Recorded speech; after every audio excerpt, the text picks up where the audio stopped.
Okay, more notes. I'm going to take notes now on materiality. Okay, let's go through on materiality and then link materiality and our three types of risk together as well. Okay, so materiality. What is materiality first? Okay, it identifies the amount or type of errors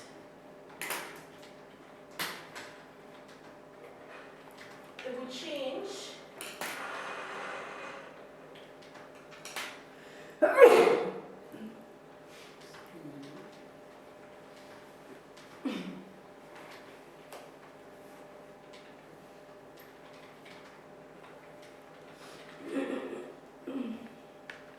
okay, so it identifies the amount or type of errors that would change the decision of a user when looking at the financial statements.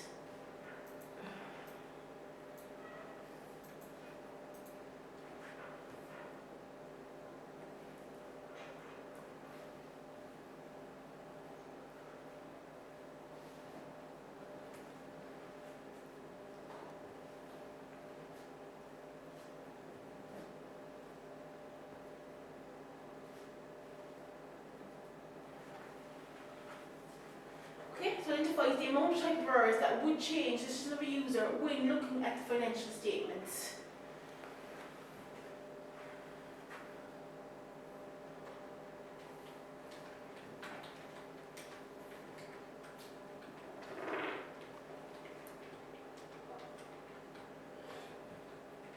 Okay, and there are three concepts embodied in materiality.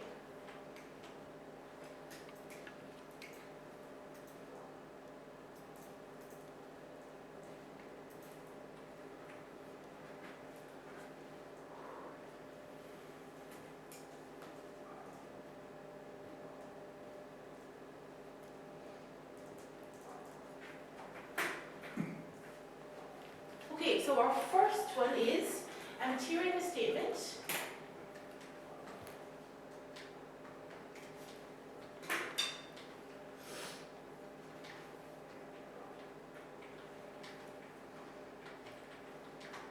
considered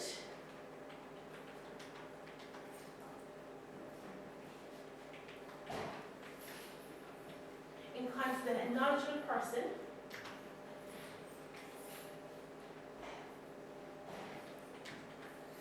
a knowledgeable user and its effect on his or her decision making. That's a mouthful, isn't it? Okay, a material statement is considered in context and a knowledgeable user and its effect on his or her decision making.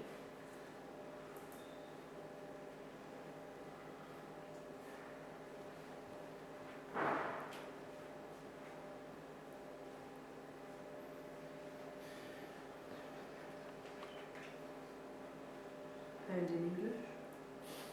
It's like someone who knows about accounts, okay, knows how to read accounts, is looking at the accounts and something inside in it changes the way they would look at those accounts. That's the material statement. So they go like a bank manager looking at it for a loan for a company, okay? And say the sales have been understated, so that means your profit is understated and that results you're not getting the loan. So that's the decision he made on looking at those accounts.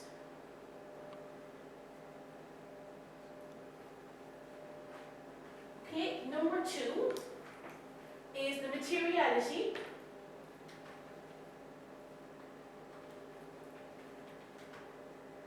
is relevant to the circumstances.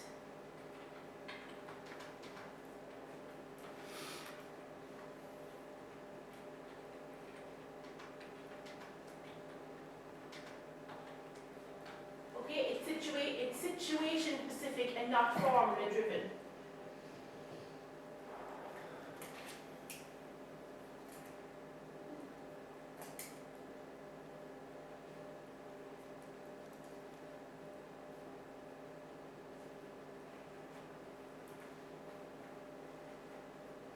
Okay, and that the users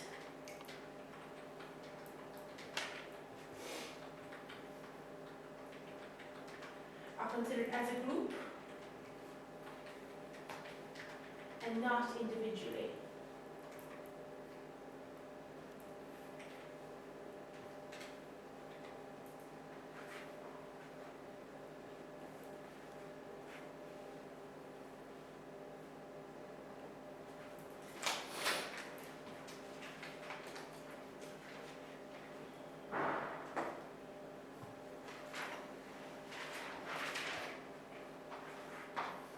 Okay, and just to highlight then that when the auditor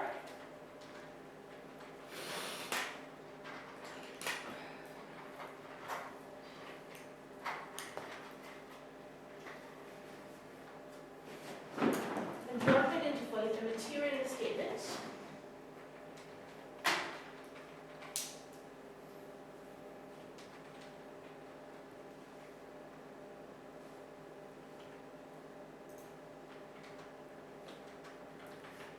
the path forward is either to request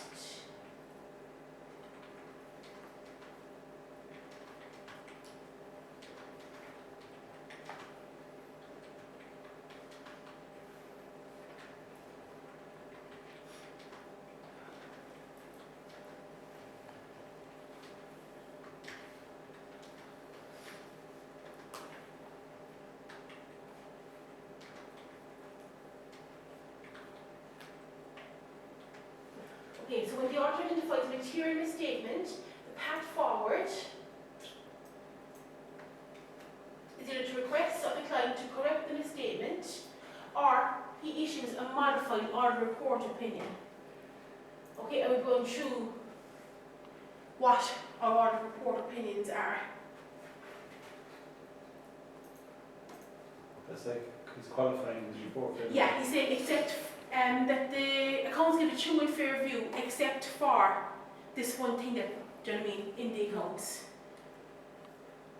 And you actually have to know the different audit reports. You have to tell the client first, or can you just go Oh straight no, into you go to the client first, and if you don't work with you, then you issue the modified report. And you have to tell the client that you're issuing the modified report as well. You have to say to the client first and see if you get them to change it first Yeah. anyway. Yeah, yeah, And then they have a new audit then next year. yeah, they move on because the auditor.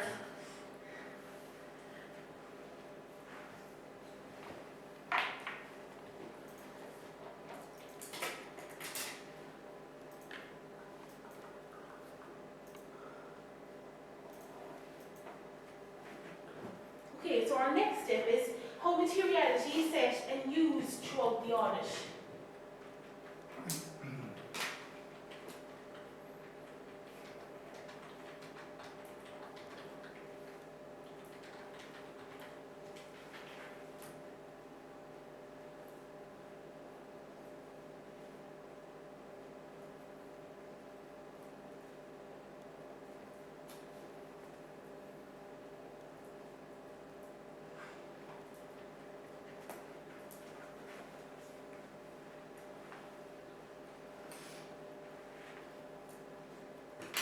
Okay, so our materiality is set at the planning stage.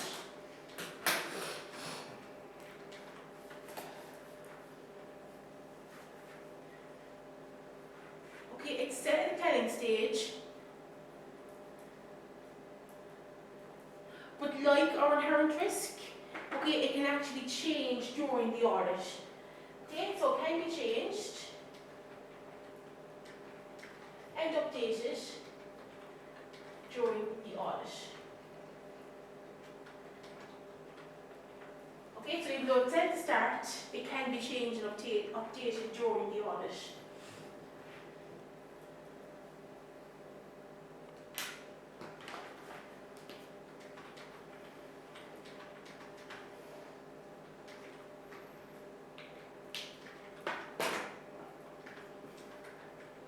Okay, it is set as a euro or percentage value.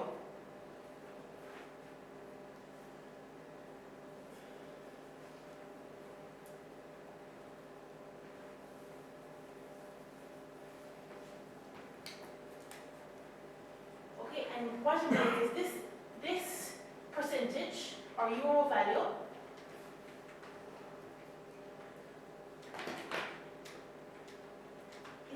of misstatement in the financial statements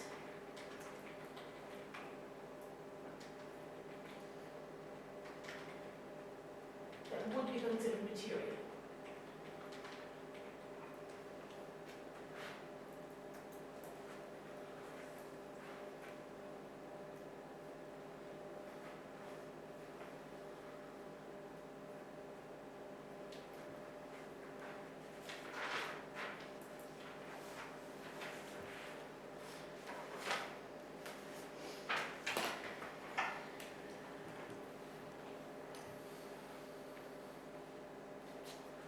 Okay, so setting a lower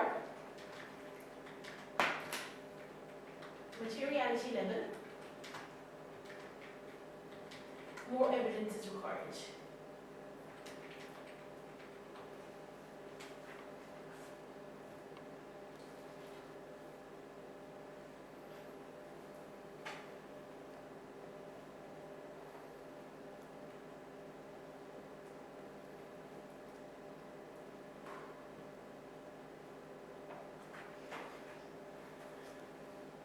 Okay, just look at a little example here now.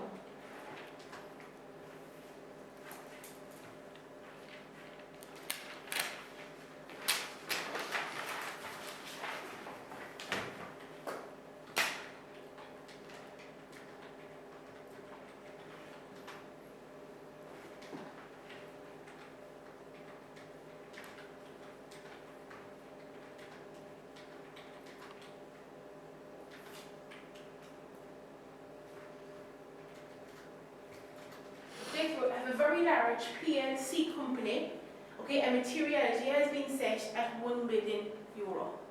Okay, so very large PLC.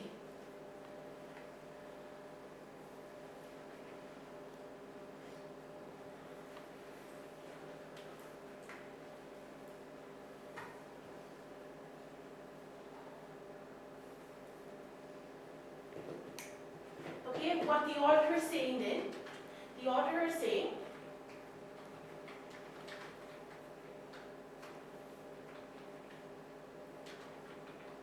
that, in his opinion,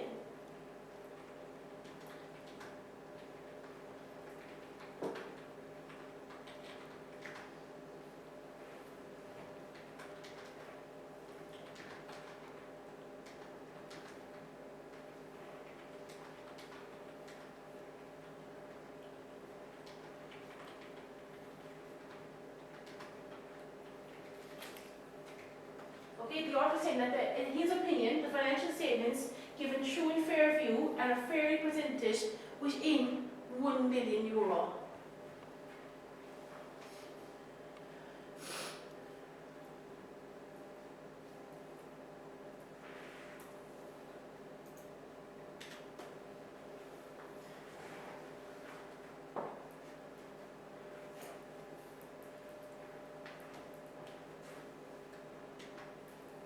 So give or take €1 million they're meant. Yeah, give or take €1 million, they're right, yeah. But anyway, a PLC maybe that's earning 500 million, you know, $1 million is not going to be significant Well, to it's them. Apple or Dell or. Yeah, even like Kerry Agby here, do you know, in Ireland, do you know what I mean? Like, talk about huge companies now. So, well, so then if an auditor found an error of 500,000,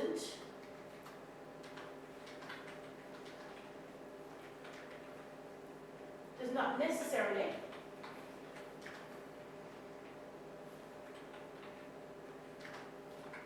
have to adjust that error. As 500,000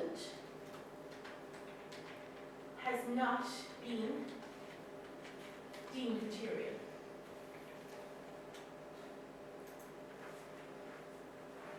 Was it only an auditor like really would? Yeah, do that? it's only, like, An accountant you never- don't see, it's like, think of PLC now, right?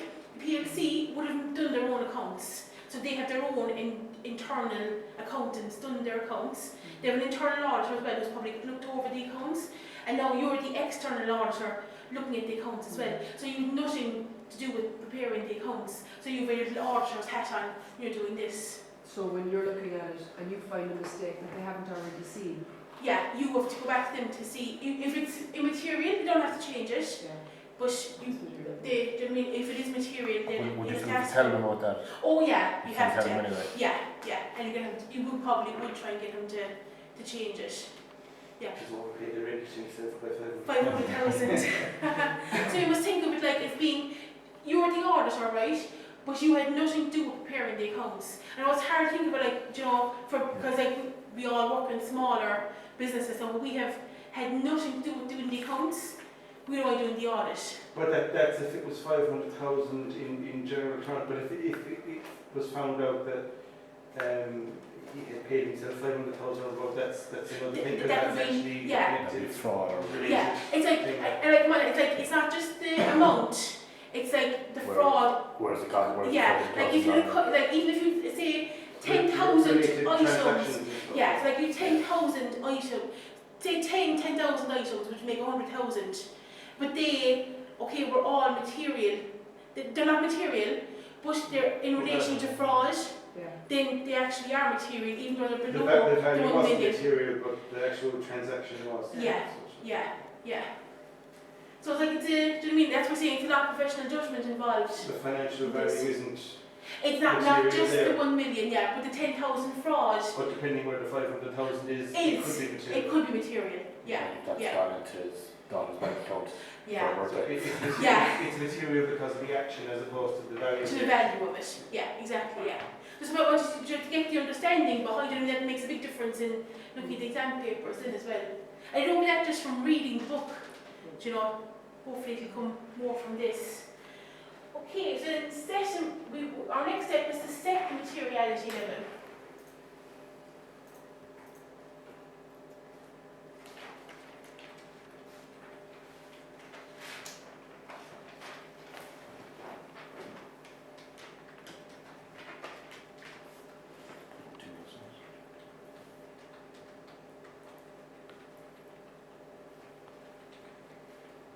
Okay, setting materiality, and this requires a huge amount of professional judgment.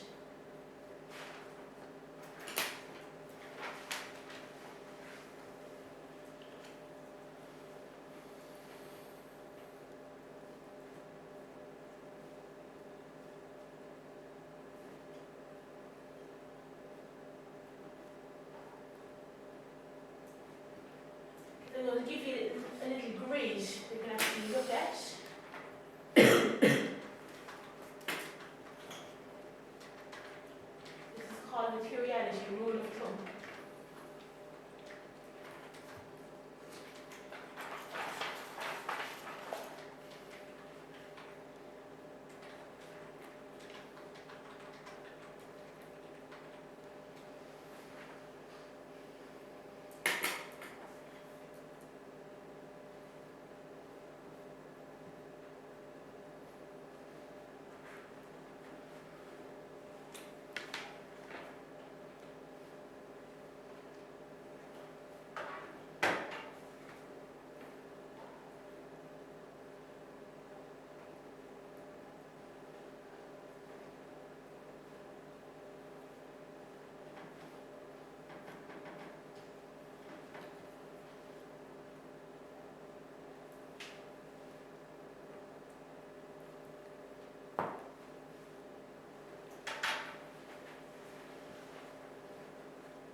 Okay, so we're going to look at our percentage of materiality.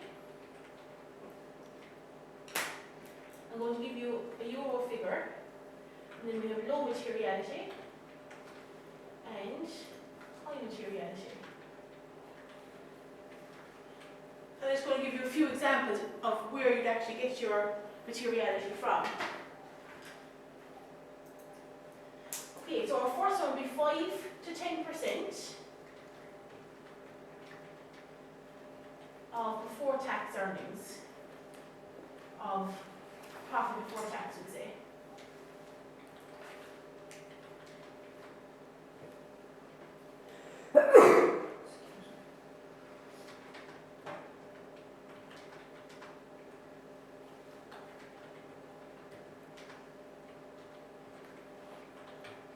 Okay, and this will be used for steady, profitable enterprises. Okay, 5 to 10% of profit before tax. Okay, so we're going to set our material level at 5% of profit before tax.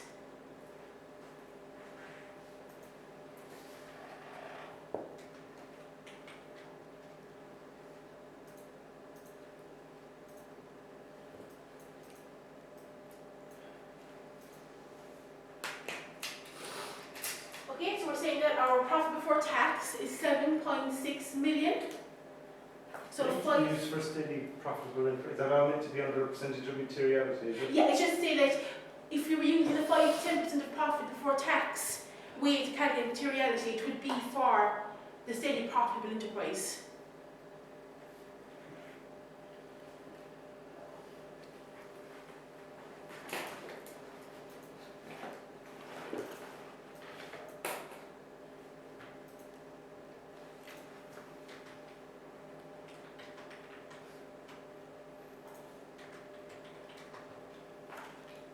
Does that look better like that? But even more together like that in the one thing. Yeah? Okay, so we're saying our profit before tax is 7.6 million. So we're going to take 5% of that, which would give us 380,000, and 10% would be 760,000.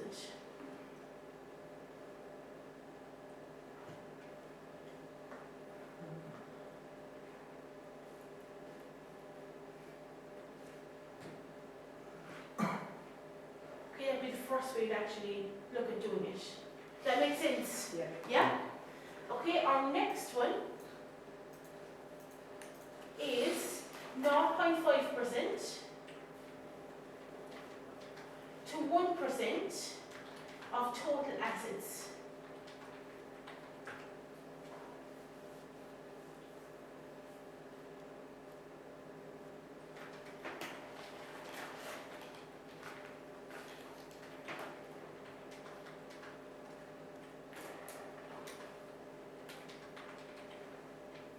Used for business with a volatile income stream.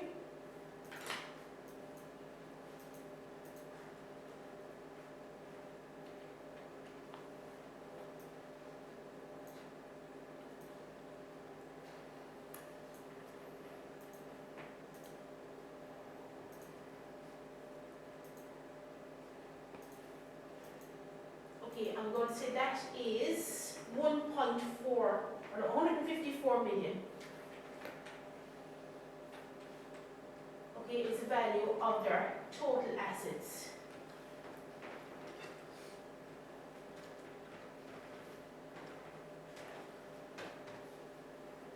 Okay, so for the low materiality would be 770,000.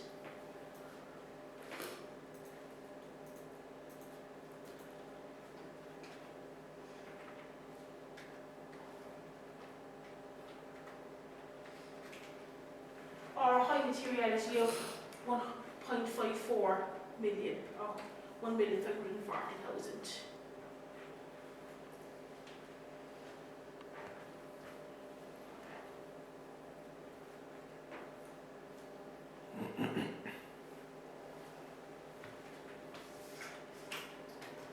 Okay, another way we can do it, just in case, they ever asked me on a question, this is the normal one, the 5 to 10%, and that's given in all the books, but there's other ways you can actually do it, and just in case they asked you.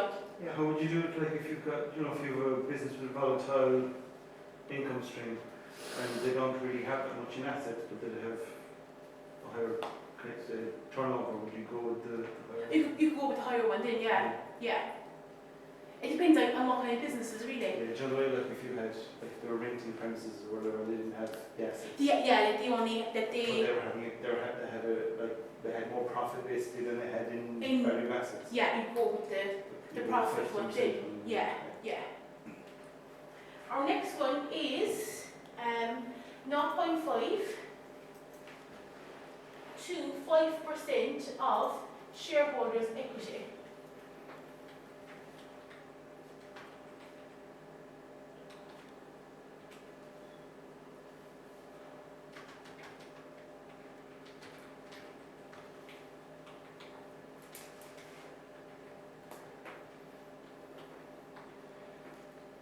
Okay, 0 to 5% of shareholders' equity, and this is income from operations is inconsistent.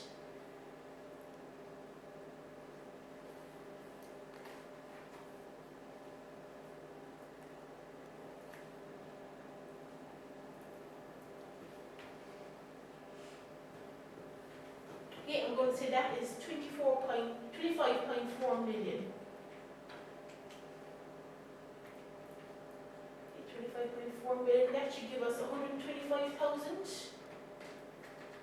for low and 1.25 million for high. Just make sure 127.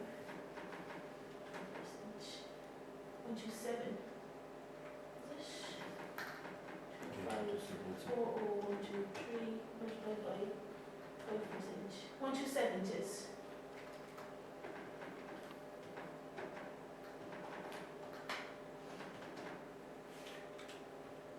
And those. Zero more. Yeah, 1 more here, isn't it?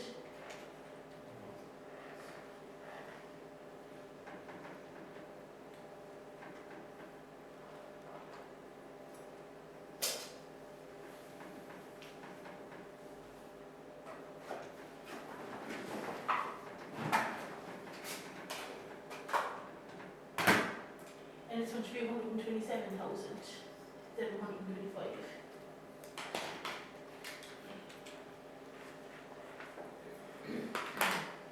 And are those percentages directly related to whichever, Yeah, so whichever. they don't move? They don't move. No, they stay the same. And I just have one more. Okay, we have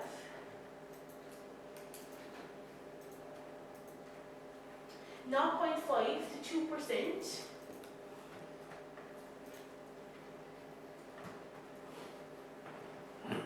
of revenue.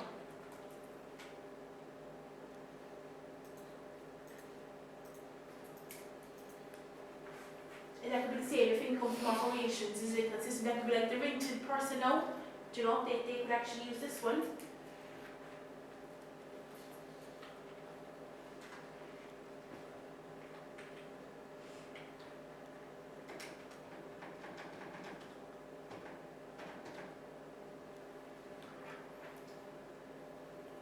Sorry, that's what you're saying, can you, who was that before? Sorry? If income from, it's same, not about 2% revenue, if income from operations is inconsistent again, is it? Yeah, yeah. Do you know, like if They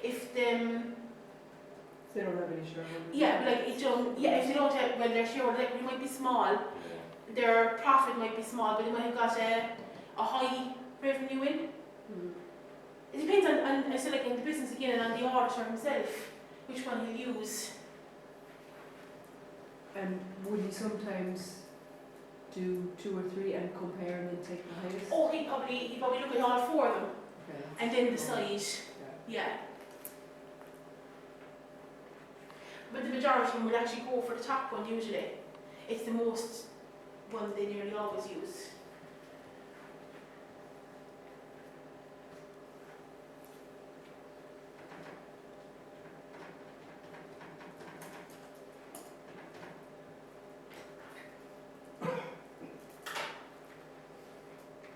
And 704,000.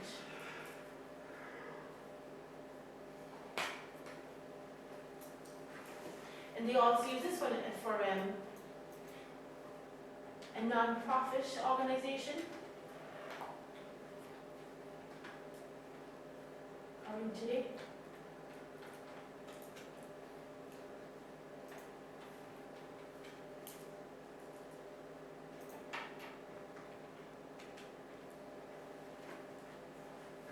If like you can't use this one on top, profit before tax, if you've no profit, so you have to go back to your revenue.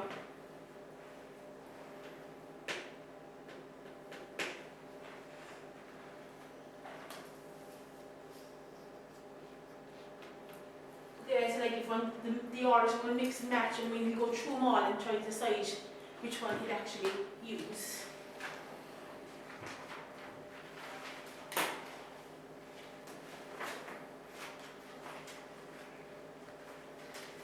Okay, and do we talk about a while ago about the small amounts You go after the way we have the big PLC that has a materiality of the 1 million. But right, note underneath that materiality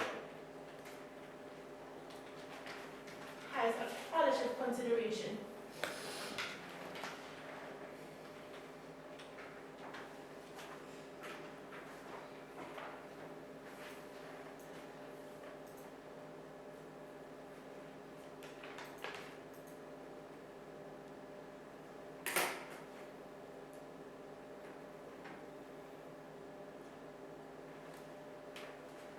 Okay, so in small amounts,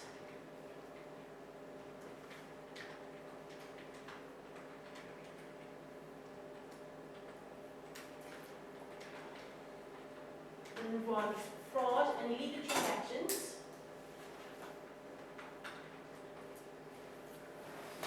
are material,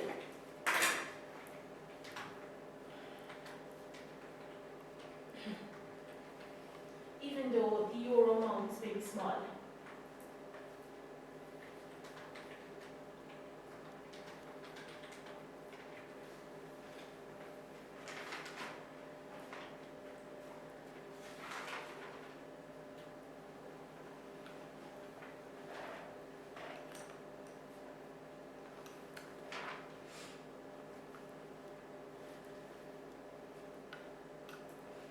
Okay, so all that is actually all just number one. Okay, so I started on top with number one, so all that is at number one for doing your materiality calculation. Okay?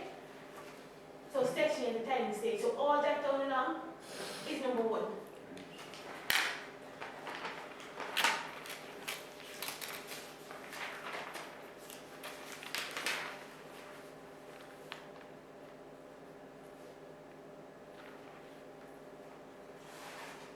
Okay, so number two then is to allocate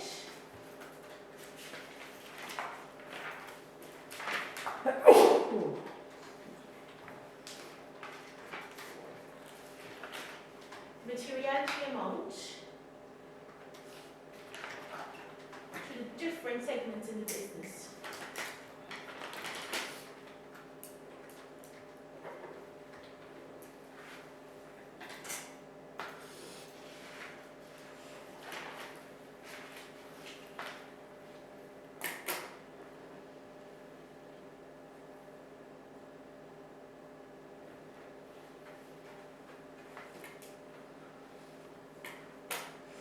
Okay, so we're going to allocate the materiality amount to different segments in the business.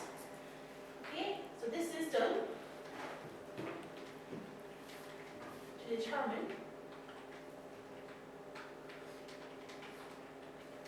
the sample selection, sizes, and the extent of all levels required.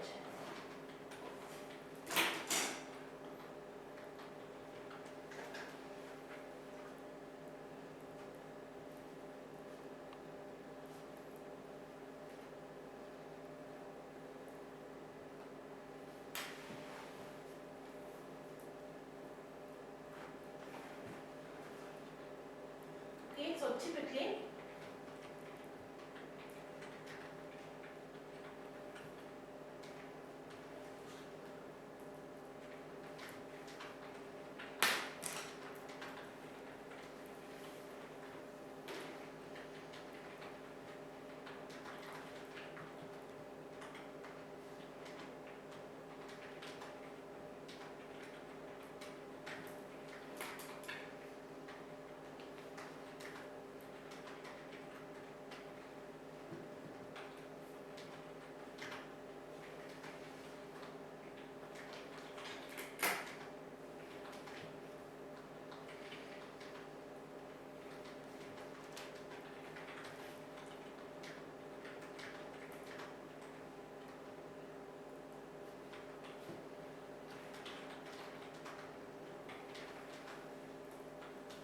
okay, so typically materiality is allocated to balance sheet items and less the profit and loss account. This is acceptable due to the double entry in accounting systems, and the state of the balance sheet would flow through from the profit and loss account.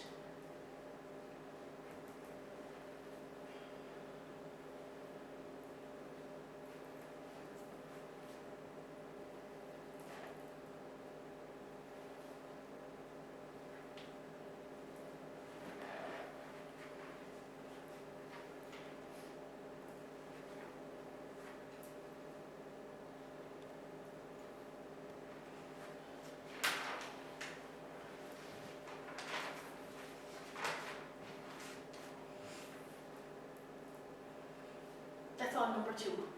Not as I number see 1. something.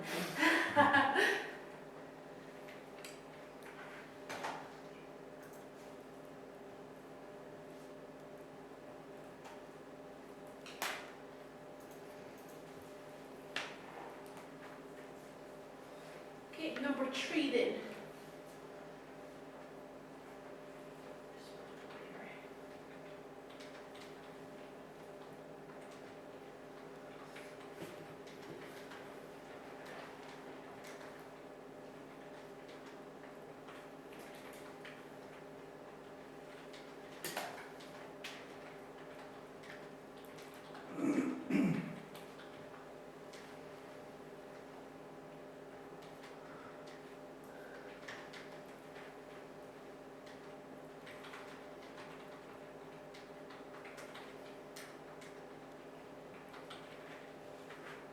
Okay, so we estimate a total misstatements in each of the various segments after we've completed the audit procedures and when a test details uncovers a misstatement.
Okay, so number 4, we combine the estimated misstatements from all the segments. This is the maximum possible misstatement which gets compared against the materiality we set at the planning stage.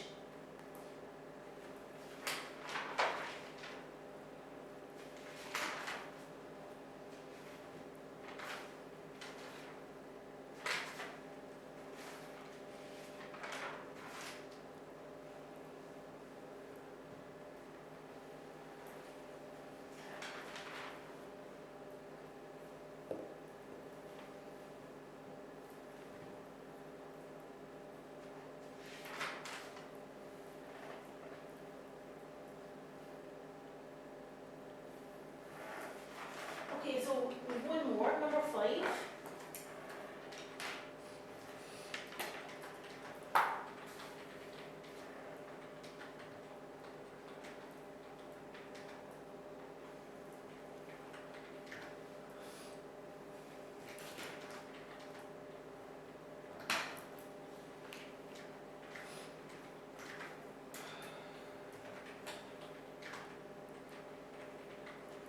Okay, so if the material misstatements are greater than materiality, then there is one of 3 possible outcomes.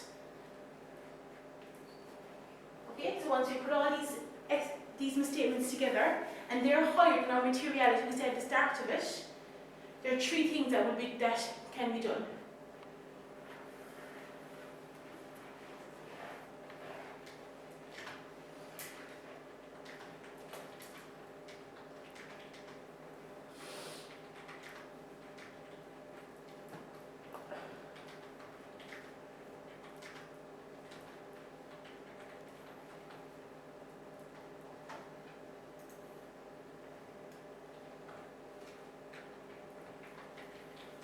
Okay, the client will make an adjustment to lower the unrecorded misstatements.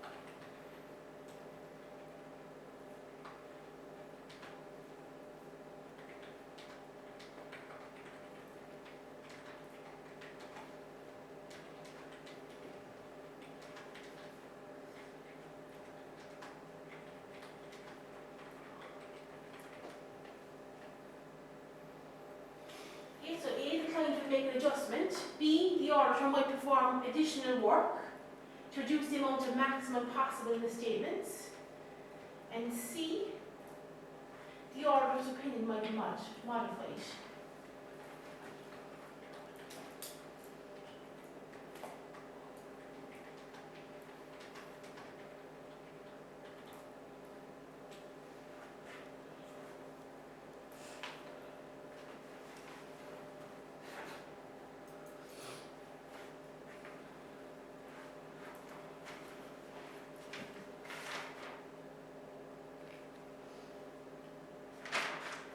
Okay, and number 3, 4, and 5 are actually all really one step.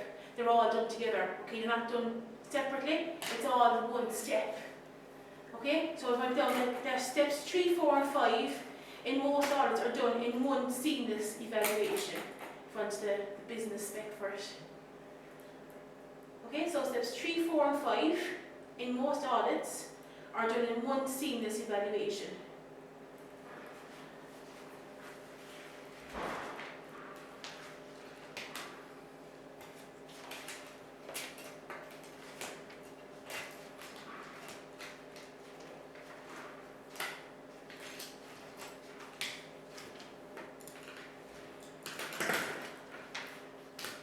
I've just to link materiality and audit risk together, but I think we've enough done for tonight. Yeah? So I'll start that next week and link the two of them in together. Well, the last thing is the 3.5 months Are done together. Sorry, I made there now. One Are done seamless in one seamless evaluation.